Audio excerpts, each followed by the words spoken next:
माननीय सारस्वत अतिथि श्री एस सोमनाथ महोदय दीक्षांत भाषणं कर्तुम् आमन्त्रये।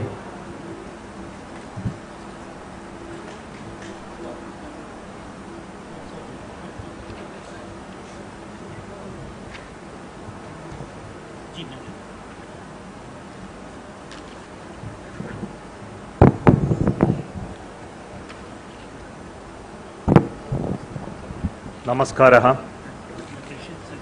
महर्षि पाणिनि संस्कृत वैदिक विश्वविद्यालयस्य चतुर्थ दिनांत समारोहे उपस्थिताः मध्यप्रदेश शासनस्य उच्चशिक्षा मन्त्रिणः माननीय डॉक्टर मोहन यादव महोदयः, समारोहस्य अध्यक्षः माननीय आचार्य विजयकुमार सीजी महोदयः, संसदस्यो माननीय श्री अनिल विरोजिया महोदयाः, विधायक वर्यः माननीय श्री पारसचंद्र जैन महोदयाः, महर्षि पतंजलि संस्कृत संस्थानस्य अध्यक्षाः माननीय श्री भरत वैराग्य महोदयाः, कार्यपरिषदः सदस्याः, विद्यापरिषदः सदस्याः, संकार्याध्यक्षाः, आचार्याः, प्रिय छात्राः, अहम अस्मिन् अवसरे भवतां संवर्षां अभिनन्दनं करोमि। अहम प्रिय छात्रछात्राणां विशेषरूपेण अभिनन्दनं वर्धापनं च करोमि ये उपाधीना अलङ्करिष्यन्ते। मम सौभाग्यं यत् भगवतः श्री महाकालेश्वरस्य दर्शनस्य पूजनस्य च अवसरः लब्धः। मम अग्रिमं भाषणम् आङ्ग्लभाषाया कथयन्तु इच्छामि। I would like to speak the rest of my speech in English, so bear with me. Thank you for inviting to this great university to see the power of Sanskrit. Sanskrit is one of the oldest languages in the world with a rich repertoire of knowledge in the domain of poetry, logic, grammar, philosophy, aesthetics, science, technology, mathematics, and other allied subjects.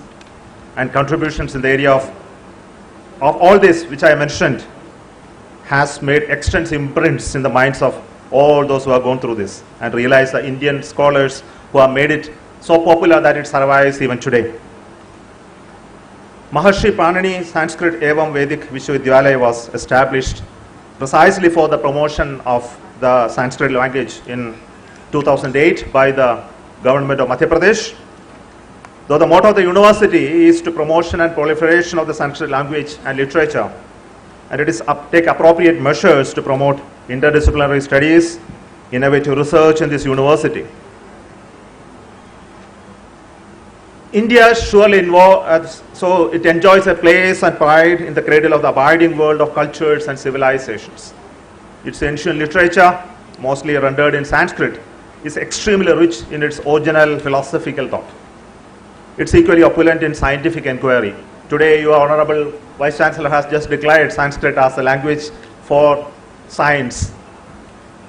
To be precise, ancient India as a knowledge society in the area of various aspects, which includes intellectual pursuit in the areas of mathematics, medicine, metaphysics, astronomy, and the Sanskrit Shastric literature has been very copious repository of scientific and technological studies since the Vedic times. A notable feature of the scientific temper of these days was integration with the spiritual and the cultural aspect of life. So there were no separation between culture, spiritual studies, as well as scientific studies. So you can see them all merged in one in the poetic language that has been spread through the Sanskrit literature that's available. So it was for a noble cause of the human happiness. So in the modern science world, I think we can understand that all these are created out of those thought process that existed thousands of years back. If you look through the journey of our Indian culture, you can see that imprints of the contribution of scientists of those times that was expressed in the language of Sanskrit through ages. in any area: astrology, astronomy, mineralogy, atmospheric sciences, biological sciences, medicine, physics, chemical sciences, aeronautical sciences, in which I am connected in some way. So, only point is that though this knowledge has been there, it is not fully exploited to an extent, or is not fully researched. And I am very sure that the action that you are taking today to invite people like me to talk about science and Sanskrit will help you to take a next step in showing that this language can easily be used for conveying scientific thought and the process of science in that beautiful language. I think that's the next step that we need to take. Sanskrit's potential as a scientific use was greatly enhanced as a result of the work of Panini, the great work of Panini, and he has created, just out of the 4,000 sutras, virtually the whole structure of the Sanskrit was created, and it which remains stable for next 22,000 years. I think that's what you are studying even today. And this is the structure of the language that gives us such a high value today, that look at from the scientific point of view, that it is created out of logic and structure. Many other languages don't have that capability. I come from a domain of science and technology. I am a rocket scientist. I have been building rockets. So when I look at this journey of language in Sanskrit and the rocket science, the aeronautics that connects them, I'm really fascinated many a times by the work of great scholars and that they have created such great books. The very first book which I have come across in Sanskrit, which talks about the domain which I am familiar with, is the Surya Siddhanta. Many of you would have known about this book.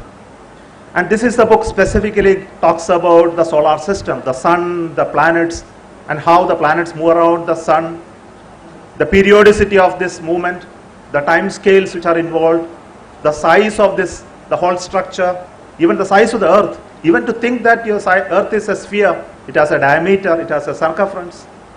I think all these thoughts that happened there that time, it didn't stay here. It traveled all the way through the Arabic travelers. It went to Europe, and thousands of years later, the knowledge came back to us in the form of discovery by the great scientists of the Western world.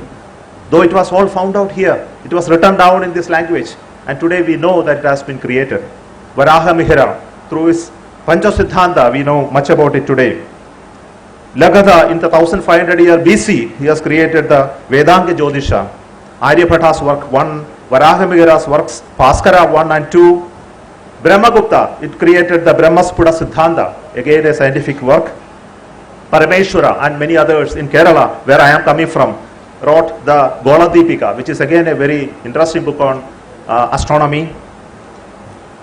You know that many of the literature written in terms of the ideas like zero. If you subtract 1 from the 1, you get 0, Shunya, the concept of Shunya. And equally important is the concept of infinity. I think both of these are the findings of those great rishis, expressed in very beautiful poetic ways. Even you know the algebra, the concept, the mathematical concepts called algebra, the square root of numbers, very precisely expressed. Even Bothayana equated to Pythagoras theorem. You know, Bothayana was living in during 800 BC. Pythagoras came much later.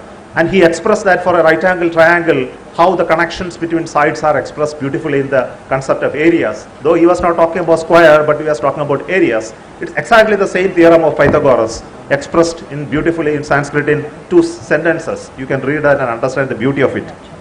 Many other concepts, like the concept of Vimana, architecture, the construction technologies, the concept of time, which is beautifully expressed in many literature, the structure of the universe and how it evolves and grows bigger and bigger with the time, metallurgy and manufacturing, chemical technologies, medicines, treatment, languages, the structure of the grammar, shastras like Nyaya, law, Sangeet, Tala, spirituality, philosophy, yoga, temple, astrology, and all of this were expressed beautifully in the language of Sanskrit. But the difficulty that is faced by the scientists at that time was this language was expressed more in Shruti and not in written form. And because of this Shruti nature of learning and teaching, the Sanskrit attained a beautiful nature that it is very easy to listen and by heart it, unlike many other languages. And that's why it survived.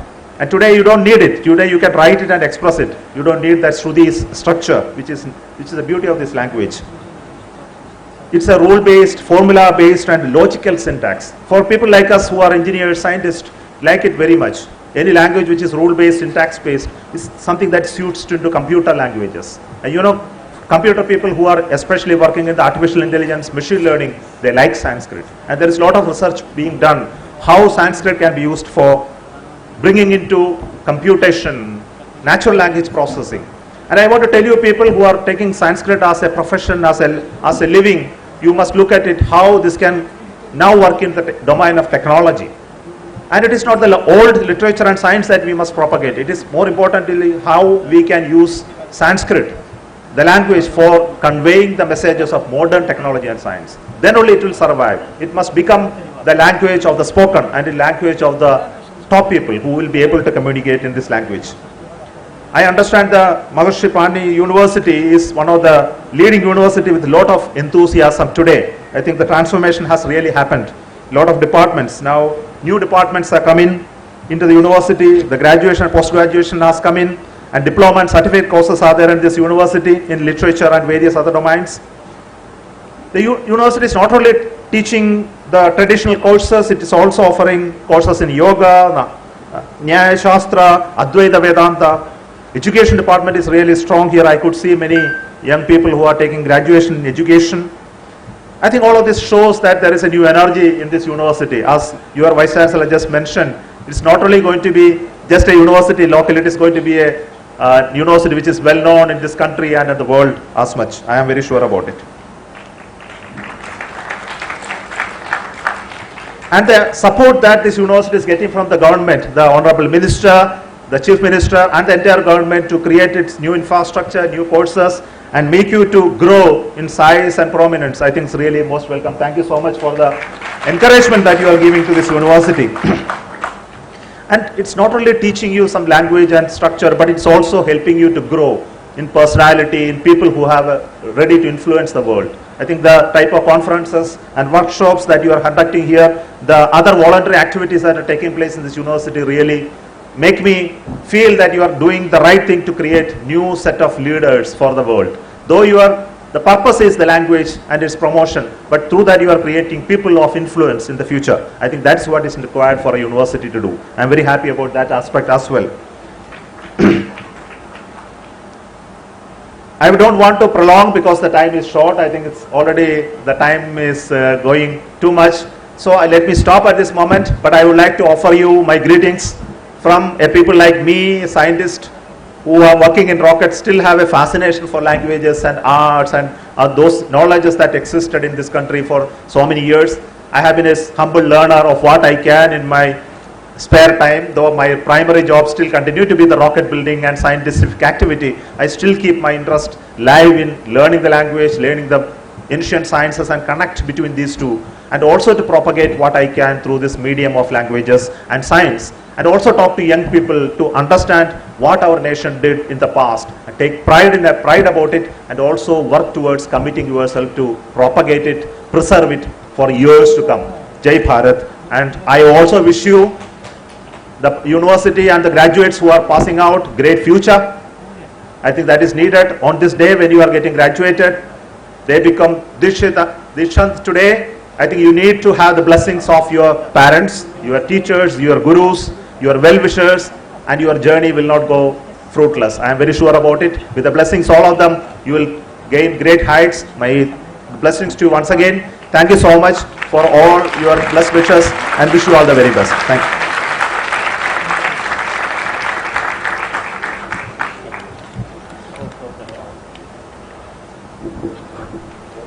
माननीय मुख्य अतिथि मध्य प्रदेशस्य उच्च शिक्षा मंत्रिणं doctor Mohan Yadav उद्बोधनाय आमन्त्रये कृपया आशीर्वाद प्रदानेन अनुग्रहन्तु।